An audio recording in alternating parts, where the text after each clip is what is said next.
Welcome to DTLT Today. Hi. Hello. We have a very excited student aide here. Yeah, and I'm noticing we're kind of unbalanced too. Well, And we were supposed to have... our chair is missing our director. Our director is missing at the moment, but Hair he may join director. us a little bit later. Or is it actually lack of hair director?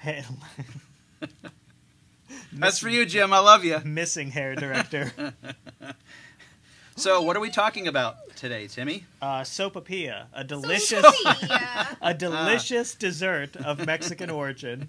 I think it's pronounced SOPA. SOPA. The Stop Online Piracy Act. Right. So, what about it? From what I've heard about it, it sucks. Well, if you There we go. if you did a Twitter search for "Don't Break the Internet," you could see a lot of tweets about it. Yesterday was an awareness day for this. It's a act that's currently being considered in Congress, a bill that they'd like to pass, and is in fact being pushed by the entertainment industry. And the goal behind this is that it would give the government and corporations the power to shut down websites and persecute or prosecute. Prosecute, sure. First persecute, work. then prosecute. They're interchangeable almost. The individuals that infringe on copyright. So as this broad spectrum, as we want to call it, this copyright infringement, which of course runs into tons of gray areas when you talk about, creative content. And people have barely figured out how to deal with copyright in the digital, with the digital world as it is now. Right. So this will be ridiculous. Well, it's these arguments all over again. It's the VCR is going to kill the entertainment industry, and then it's the next technology that's going to kill the entertainment industry. And I do want to correct myself. Noise Professor chiming in, helping us out here. Allegations of infringement, not just actual infringement, Yes. but they can basically say, you infringed on our copyright, and then your website is done just like that without any proof whatsoever. And then you go to court and prove your innocence. So it's really putting the cart before the horse here. Right. Well, and two things. I'll remember. We'll get back to the other part because we'll talk about that later. But what I was going to say was to talk about the unconstitutionality. There's a couple of links that are out there that we'll put in the show notes, hopefully, that talk about why these laws are unconstitutional. Yeah. And to a larger point, we were talking about the freak out, and here's why I'm not freaking out about it. And I was teasing other people about it. It's just the latest thing to freak out about. But basically, it comes down to the unconstitutionality of this law. And there's two basic reasons. And this came from an article from Ars Technica. But it basically said that it suppresses speech without an adversary proceeding, which means basically the other side doesn't get their hearing. But the other reason is this is a broad application of this law, and material that doesn't infringe upon the piracy is also being suppressed. Sure. So in other words, there's this censorship of material that isn't infringing on anyone. So two very solid reasons that court have had several precedents for that would make this an unconstitutional law. So, there's hope that the courts, however high up it goes, kind of deal with those precedents. But who knows? And I think the first thing that we have to make very clear is being very realistic about this. This is not going to prevent piracy. So the very name of it, Stop Online Piracy, is a misnomer because you can't. You cannot stop that. And this is the war on drugs repeated in a digital age, and the DMCA all over again. And, it's this idea of if we just had the power and the means and the legislation to be able to prosecute these people and to be able to take down these websites, then people would start buying our content again. And this is a industry that is, losing money because of this. That's Lee what wants I wanted to say something. yeah. Because I was actually on this Lady Gaga binge like yesterday, where I don't really follow like Lady Gaga a whole lot, but for whatever reason, he looked like at me. I love Lady Gaga, but I do not follow her. Yeah, so I was kind of like catching up on Lady Gaga, and I saw this one interview she was giving about how, like, you know, she said that people who say, you know, that, like, you know, piracy and that kind of stuff is, and you know, like, killing their you know, like, music and, you know, the stealing music, and she says that's, you know, she was like, that's just like an excuse, like, because, you know, good. And I'd have to agree. Good, like, anything that's good and worthwhile, people will pay for, 100%. Well, and the problem is you get into these comparisons with industries that have existed for decades now, and they want to compare the profits that they were making back in the 60s, 70s, 80s, and they want to compare them to now and say, look, we're not making as much money, and that's because the landscape has changed. That's not completely due to piracy. I do believe that piracy does affect sales in a legitimate way, but the answer to it is not to start taking, you know, it's, you know, you'd take one website down, 10 open up in its place. Right. Well, and the fact that the film, the music, and other arts have become industries in the first place is the troubling thing to me. You know, that there are tons of executives and people who run these companies that are making money off of the artists, and the artists aren't complaining in the first place about them. And you know, and traditionally haven't over the years. It's changed, I think, somewhat, especially in this day and age. But you know, that's one troubling issue. The thing that, if there's something that I could freak out about, it's this constant defending of corporations over people. You know, when it comes down to this, all of the Congress people traditionally will support, and for obvious reasons, they're the ones that buy their campaigns, support Congress people over regular people. You know, it gets to the gist of why these laws come about, and it's you know, some of the other issues that we're just constantly protecting corporations. Well, I think pretty troubling. No, go ahead. If I was going to freak out about something, I personally would freak out about the infringement on free speech, which I think when we talked about, like, the Occupy Wall Street and how, you know, like, you know, where are people going to go to you know, to do their stuff, their, you know, like, constitutional right, you know, exercise their constitutional right for, like, protesting and assembling and all that other stuff. I think that also, like, you know, that goes back to, like, you know, just, I'm kind of losing my train of thought. And I'll bring it back for you. And we got your back. The other thing that you have to think about is that, Jim, join us. Here, we're talking about SOPA. Sopapilla, you know, the wonderful dessert. I'm wearing that joke out. Sopapilla. The Stop Online Protection Act. You know, the thing that left your toilet seat up last night. Fucking bastard. Yeah. But what I was going to say is, one thing to keep in mind, too, you mentioned these large corporations, and that's who it really is supposed to, and that's what they're hoping it's going to help by being able to, you know, take down these websites. What that does is it stifles innovation, and it really puts the small guys out, because, you know, it's not Google who's going to be hit with these. They're going to be able to handle it. They've got the money to fight for themselves and stuff. But these smaller startups, let's say, for example, Kickstarter, gets an allegation that they had infringement on one video, on one post of theirs, their whole website comes down immediately. And then they get to spend the money and try to fight to bring themselves back online. And so you really do have this situation where you have independent artists, independent websites, and communities who are then going to have to prove themselves innocent in a court of law instead of guilty. Right. And it's just like, you know, like, thinking about the creative process. I mean, how are we supposed to be more creative? Like, every creative, like idea has built off previous creative ideas, and without the, you know, the freedom to, you know, just sing, you know, just, you know, like, without that freedom to do that kind of stuff, I mean, new art isn't able to be created. Yeah. Well, there's a good video that Kirby Ferguson at least narrates. I don't know who was in charge of putting it together, but to remind people, Kirby Ferguson is the guy who did Everything is a Remix. Sure. And he has great videos that talk about how some of the more modern popular movies, such as Star Wars and others, borrowed on the themes from other movies, and in many cases virtually stole identical scenes from these movies. So this is something that Hollywood is guilty of doing in a blatant way. And so Kirby Ferguson actually at least narrates this video about the SOPA Act, and it reminds people how, you know, this idea of art, as you say, you know, reproducing this stuff and doing it in new ways and copying in many ways furthers the art and makes those changes that are valuable commodities to society.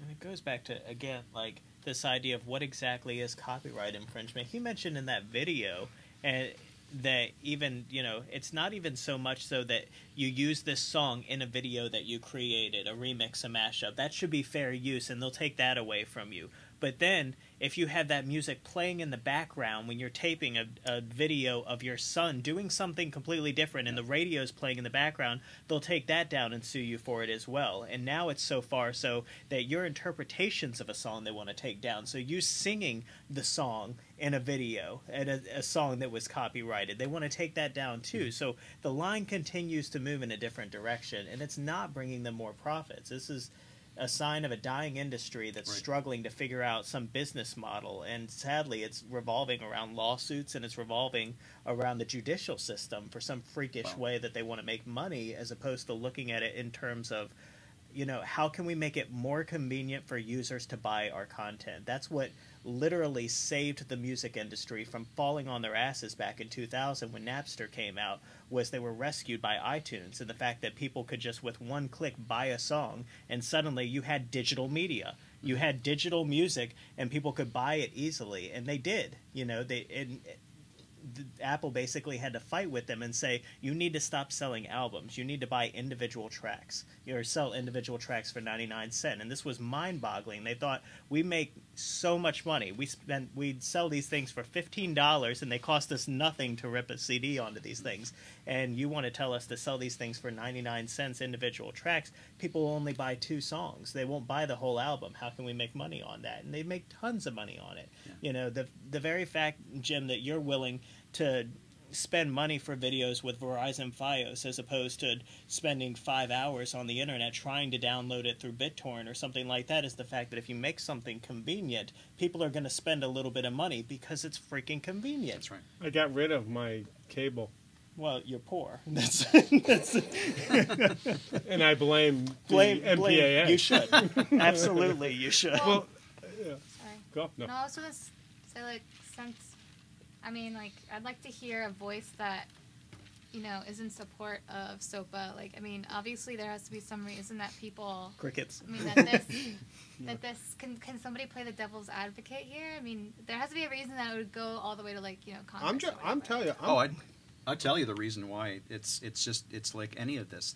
Again, it goes back to the corporations and supporting what they do. The whole idea of tort reform that Republicans support. It's not about that, you know, there's too many lawsuits to deal with and the courts are getting filled with that stuff. It's that corporations will, if tort reform doesn't go through, you know, the individuals will be able to sue large corporations and get lots of money, and that's poor for the corporation's bottom line. And so this kind of stuff is supported by people who say and lobby and say, you know, we are an industry, and if you hurt this industry, it will go away, and we won't be able to pay you money to get elected the next time. And there's so much at stake, too, with the cockroaches of, like, the, you know, the legal industry around this. I mean, Noise Professor said earlier in the chat, it's not here now, but the idea that how many times on YouTube have you had these claims made on your content? And it turns out it's just some bogus company that's throwing out a claim to see what they can get out of it. And like, what you're basically doing is you're inviting, kind of like Google invites spam. You're inviting with your system a whole system of kind of, you know, parasitic behavior around something as crucial as our culture and the sharing of our culture. And like, you've created a culture, an industry of money and of profit and of, you know, profiting off of someone else's misfortune, which is basically what a lawsuit is at its worst. At its best, it's protecting someone else's rights.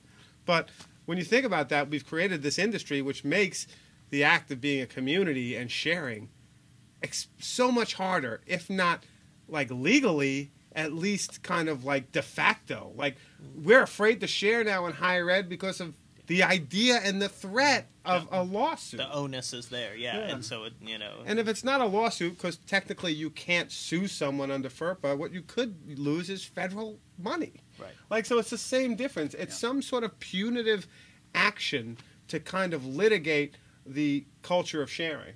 And that's exactly where we are. And it's deep, and we've been talking about it for like a decade, right? You go back. I'm not sure iTunes saved music. You know what I mean? Like, they did. I think it had a role. Well, I think what they did is, I don't think music is saved, and I think they've extended. Wow. I think they've extended the death sentence. The death sentence, exactly. Yeah, well, like, it's like we're still waiting. Right. You know what I mean? Like, they did a good job at extending it, but I don't even think the iTunes model is one that ultimately works. What do you think will end up happening? That's my question. Well, I would hope that it would splinter even further, because iTunes, you still have a kind of singular monopoly on the distribution, them and Amazon.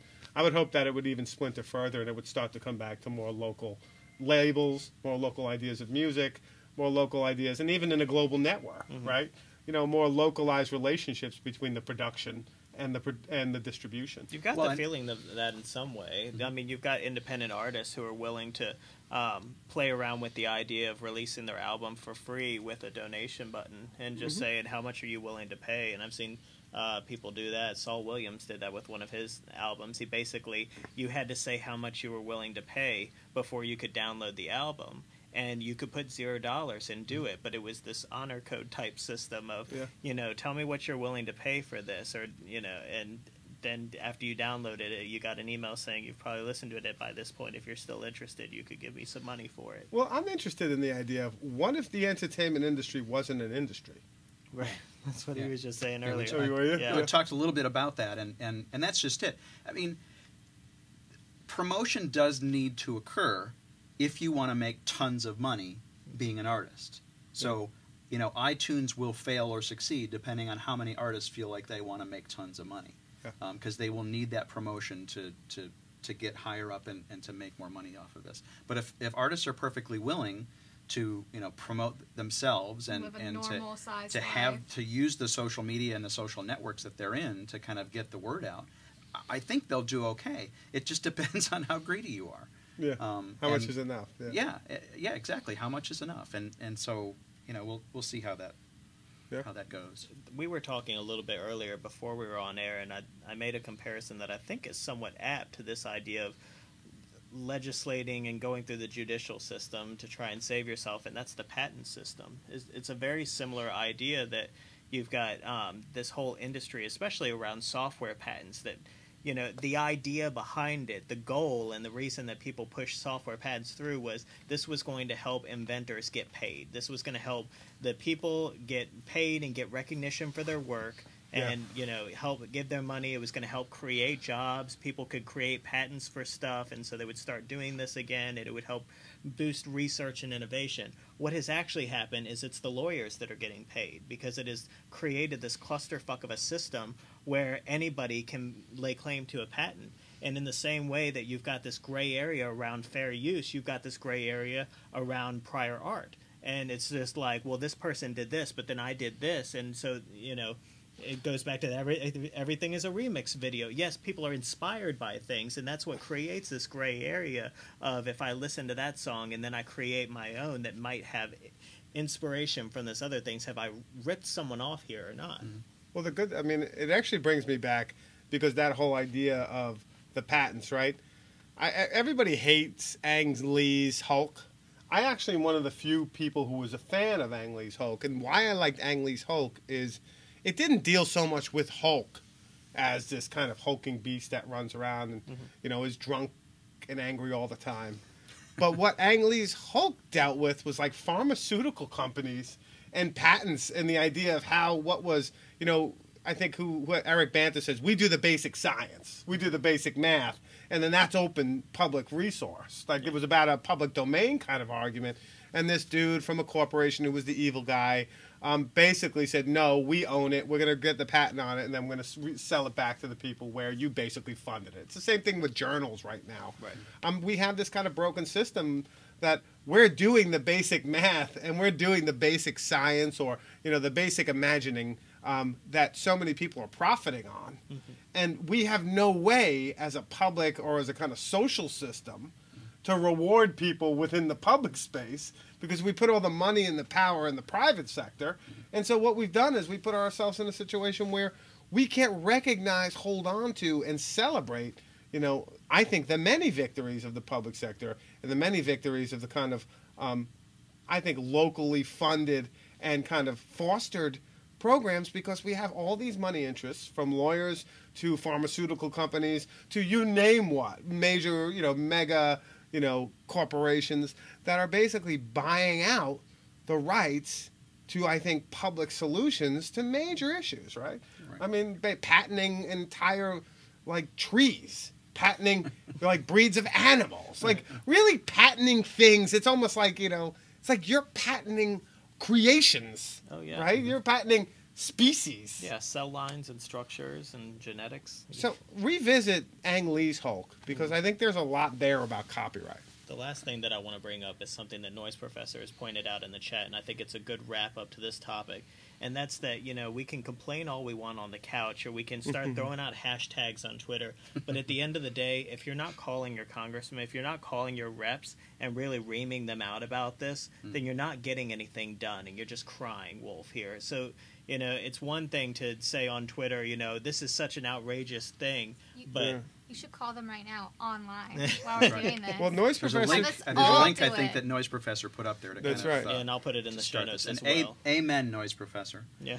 Yeah, amen is right. You got your amen. And, I mean, obviously another part of this, the other part of this, it's a little bit slower, but the idea that you don't vote for the people who... Right. Who put your money where your are so mouth is. easily influenced by corporations as opposed to listening to people. So I think you can get a feel for when you talk to your congressman in whatever way. It could be difficult to vote if you don't vote. Well, for it helps me lose. I mean, that's true. I read the article. I think it was in Ars Technica about SOPA yesterday. And Ars Technica. I'm not saying that's all I read. So I'm not pretending I've done any research on this. That's all I'm saying. But they had a couple of really good summary articles. But here's the difference.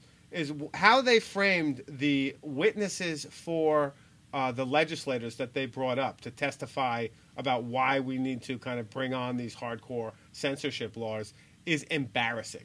Oh, yeah. And it's embarrassing that our government is working at that level. And it's embarrassing to me that these are the people who have to turn around. When people turn around and say, go vote, go tell your I feel like saying, really? These idiots? I have no faith in that system whatsoever. So it really, and Lee was saying something to this effect yesterday. I mean, I want to believe, Mike Caulfield says it to me, you should get involved. You say it, Andy, and I respect both of you a lot. But at the end of the day, maybe I'm just being jaded and lazy, but I really feel like this system is not going to lead to long-term change. It's going to happen that goes back to some Occupy other Wall way. Street. Yeah, that's why they're. I mean, I feel like that's why they're out there, because they have no, there's no trust in the system right now. No, I mean, there is and I don't disagree that we should do what you're saying. We should follow that link, and we should call our congressman. I'm not saying that's wrong, but I do think there's also this deep void and sense of dread about after having done that, still the same happens. Because let's face it, look at how much money each of the congressmen make, each of the senators make. They're in a system that, by their very definition of who they are, they're going to defend, and they're not really going to turn on entirely. I mean, if it is class war, which I think it is, I think these people represent the moneyed rich, not us. You totally could have been like a Black Panther back in the 60s. What do you mean? You have that mentality. I have no idea what you mean. None whatsoever. Well, and the other thing the Noise Professor points out, which is also a good point, is the other thing that you can do is you can support the EFF. Yeah. Because if this law gets passed, and even if it didn't, the DMCA and other laws are enough for you to need people on your side to be able to continue to do this creative stuff. Yeah. And those are the people that are going to have the money to make these battles in the judicial system. That's right. For us, and be able to get those use case scenarios to be able to go to bat for people that you can then point to and say, look, this has prior precedence in the court. So you can support organizations that can fight the battles for you. The EFF is Electronic Frontier Foundation. Frontier Foundation. They're like the liberty of the internet. Well, I didn't make this announcement. I guess I'll make it on this show. I'm actually leaving Ed Tech to go to Washington and fight corruption. All right. That's very noble of you. Jeez. Just to fight corruption. Yeah. In any form. So support your local libraries, too. Yeah. I think is another... Oh, screw the libraries. Why? Because they're hippies? No, because me and my wife and kids come home with like 50 books every day, and I hate it. They're all over the living room. Tired of libraries. Keep the books in the library. It's because libraries don't take IOUs for all of his late fees. Actually was talking about this. I ended up I'm an English major and I love reading, but I used to go to the libraries when I was younger, and I would rack up so many fines that it ended up just being cheaper for me to just go to the bookstore. That's amazing. I think one of the greatest resources in Fredericksburg is that Central Rappahannock Library branch, and me and my family, more honestly, use it extensively. Yeah. And they forgive us fines all the time. Really? Unbelievable. Nice. I don't know how they do it. I went back a year later. I hadn't gone down to that branch in a year, and I went, and they said, yeah, you had some fees, but it's been so long that they forgive everything, and we owe them. I felt like I needed to write them a check. You want to talk about a bunch of hippies? I'll say you haven't lived until you're the husband of a wife who loves to read, and you've had money taken out of your tax refund because you didn't pay it to the library. So it must be a little different up north here because we've had that happen. Well, the other thing is I think the libraries. When you think about that, for me, it's one of the places that should be happening. One of the things that happened at ContactCon that I thought was really cool, they gave out these $10,000 grants. One to the Freedom Tower, one to the Freedom Box, and one to this library up in Rochester, New York, where they were creating a maker bot, kind of like a make annex of the library. Maker bots, all sorts of open spaces that students could create stuff, or people who... And I would love to have that at our library because...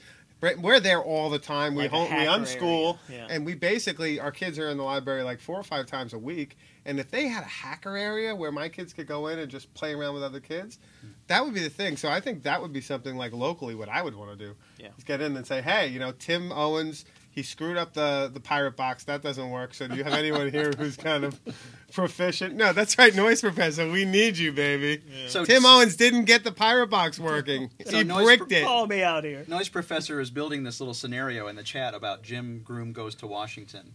And he says that you can filibuster for 72 hours straight. Is that accurate? Totally Without notes. Without notes, that's right. That's right. I absolutely could. Detail. I would be one of the most successful filibusters in all history. I would be good.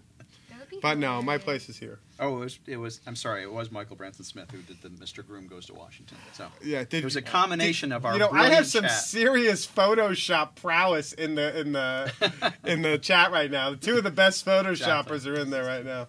I think they need to tell a little digital story about Jim Groom Goes to Washington. MBS, major props on the Kiss album cover. Oh, yeah, absolutely. Amazing. A second here.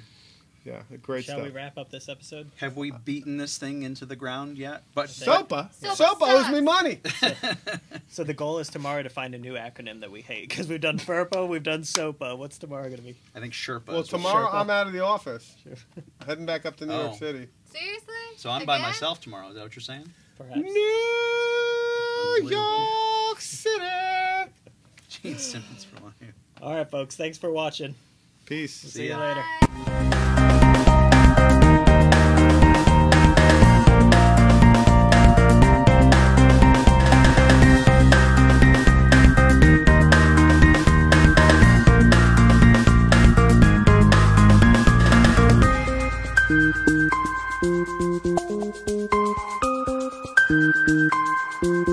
Thank you.